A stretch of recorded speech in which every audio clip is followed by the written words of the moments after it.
يا مساء السعادة عليكم، ازيكم عاملين ايه؟ يا رب كل اللي يشوفني يكون طيب وبخير ان شاء الله. كل سنة وانتم طيبين، ويا رب دايما متجمعين كده في رمضان بالخير كده والفرحة والسعادة. هل شهر رمضان علينا وعلى طول هنلاقي الشوارع اتملت بالزينة والفوانيس بقى وحاجات تحفة كده وجميلة. تعالوا النهاردة اخدكم كده في جولة. انا اول مرة هروح المكان ده وبصراحة انبهرت. النزهة الجديدة يا جماعة، على الرغم ان المكان ده قريب مني جدا، بس عمري ما فكرت ان انا اروح واصور فيه، وعمري ما كنت فاكرة بصراحة ان هو بالجمال ده. والنهاردة قررت ان انا اخدكم معايا في النزهة الجديدة، نصور كده على قد ما نقدر في الاماكن. بصراحة المكان هناك كنز، مغارة علي بابا، تحفة جدا.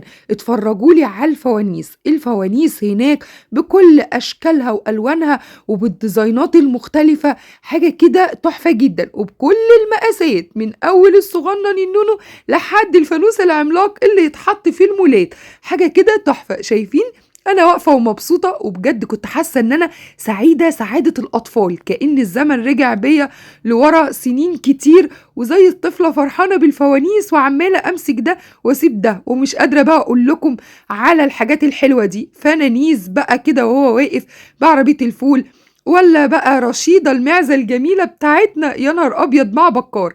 ويلا بينا بقى في المحلات جوه. مش قادرة أقول لكم قد إيه المحلات هناك شيك جدا. هتلاقي فيها كل الحاجات الترندي اللي نفسك فيها وبتحلمي بيها، من أول المباخر على كل أشكالها وألوانها. شايفين شكلها شيك جدا إزاي؟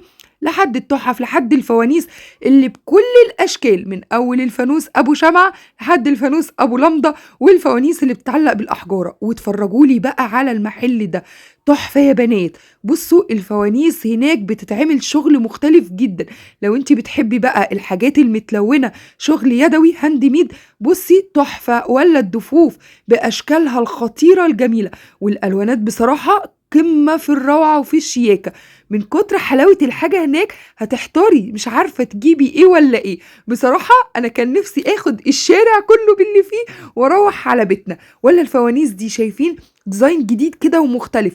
الشغل اللي فيه كده شغل كله زي شغل الكروشيه والحاجات دي، شغل كله يدوي والوانات كده رقيقه وتحفه جدا. وفنانيس بقى باحجامها، من اول الصغير زي ما قلت لكم لحد الكبير العملاق. والفوانيس بقى الجميله، بصوا كل حاجه هتحتاجيها هتلاقيها هناك. من اول بقى المكرميات الجميله الجديده اللي طالعه ترند دي، اللي تتعلق على باب الشقه، على عمود كده في قلب البيت، شكلها تحفه جدا ومكتوب عليها حاجات كتير كلها مخصوص عشان خاطر رمضان. والمفارش كمان، من اول الخدديات اللي بنحطها على الانتريه والصالون، لحد كمان السفرة والتعليقة اللي تعلقيها كمان على الحيطة. مفارش هناك بكل أشكالها وألوانها. شايفين المفارش بتاعت الترابيزات، وكمان اللي هي الخدديات الصغيرة، شغل كده جميل جدا جدا جدا. بصوا بقى الفوانيس، أنا كنت سعيدة سعادة لا توصف بجد بجد. ابني اللي اصغر مني كان بيقول لي يا ماما مش قادره اقول لك انت بتعملي اللي المفروض انا اعمله. يعني انت سعيده اكتر ما انا سعيد. بجد كنت حاسه ان انا زي الطفله اللي يعني لقيت لقيه. بجد كنت منبهره ومبسوطه قوي قوي. وكل ما ادخل كده مكان اصور، الناس بصراحه هناك ذوق جدا جدا جدا، ما بيرفضوش انك تصوري او تتفرجي وتشوفي. حتى لو ما اشتريتيش بيسيبوكي تتفرجي وتدوري على اللي انت عايزاه. لقيتي حاجه تناسبك تمام، ما لقيتيش خلاص بيقولولك كل سنه وانت طيبه، بوش كده مبتسم وبشوش. بصراحه كنت مبسوطه جدا جدا. بصوا بقى، شايفين التحف دي اللي بنحطها كده على الترابيزات وكده على ترابيزه الركنه، والحاجات دي تحفه جدا. انا جبت منهم لاني انا بحب الحاجات دي جدا جدا، وان شاء الله هصورهم لكم وانا حطهم كده على الترابيزه بشكلها الجميل. شايفين بقى، شايفين الشكل ده؟ بوابة كده عليها قبة الجامع، وبجد شكلها حلو جدا. وكنت ماشية عمالة اتصور. بصوا بقى، بصوا بقى فطوطة، يا نهار ابيض، ضخم كده وشكله جميل جدا جدا. شايفين كل الحاجات اللي بتطلع في التلفزيون؟ الحاجات دي من اول هناك موجود، من اول الحاجات اللي تحطيها جوه شقتك لحد الحاجات اللي بتحط في المولات والفنادق والفلل. بصوا بقى، بسنت ودياستي، تحفة. شايفين بقى، شكلها تحفة جدًا، جدًا. شايفين فاكرين يا بنات اللي بقى من أيام التمانينات كده يطلعوا لي هنا وهيعرفوا بقى يعني إيه فطوطة، ويعني إيه رشيدة والحاجات الحلوة دي. شايفين بقى مدفع رمضان ومحطوط كده على العربية، حاجات شكلها تحفة جدًا، تتحط زي ما قُلت لكم في المولات. بُصّوا بقى فطوطة وجماله، يا نهار أبيض! أنا ما مشيتش غير لمّا خدت جنبه صورة، كنت واقفة أتصور جنب كل حاجة.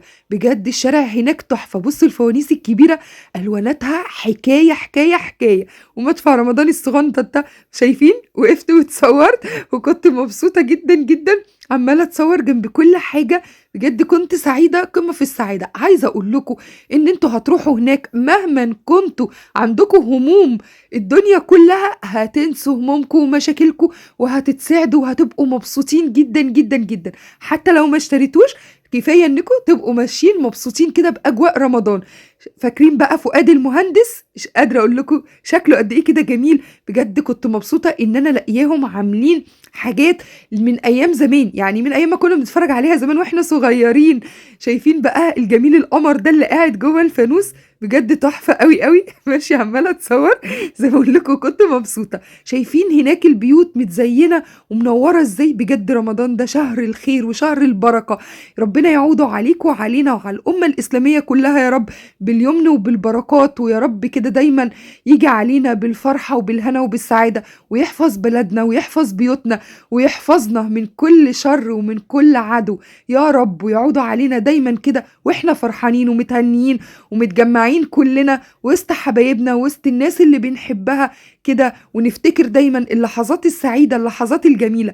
زي ما أنا كده حبيت النهاردة أشارككم الفيديو ده لأني كنت بجد مبسوطة قد إيه أنا كنت سعيدة. بقالي كتير ما بصورش فيديوهات وكنت عندي حاجات كتير جدا، يعني كنت مسافرة في عالم تاني بره السوشيال ميديا وبره كل حاجة. فأخيرا لما رجعت كده حبيت أرجع لكم بفيديو حلو يدخل عليكم بالبهجة، وأظن مفيش أحلى من زينة رمضان وأجواء رمضان اللي بتملى كده الشوارع وبتملى البيوت. بجد حاجة قمة في الروعة. أنصحكم تروحوا هناك وتقضوا يوم حلو حتى لو ما اشتريتوش زي ما قلت لكم. كفاية ان انتوا تعيشوا أجواء رمضان. كل سنة وانتوا طيبين ورمضان كريم عليكم وعلينا، ويعودوا علينا دايما يا رب باليمن وبالبركات. أشوفكم كده في خير دايما وفي سعادة ومتنيين، وأقول لكم في رعاية الله. مع ألف سلامة.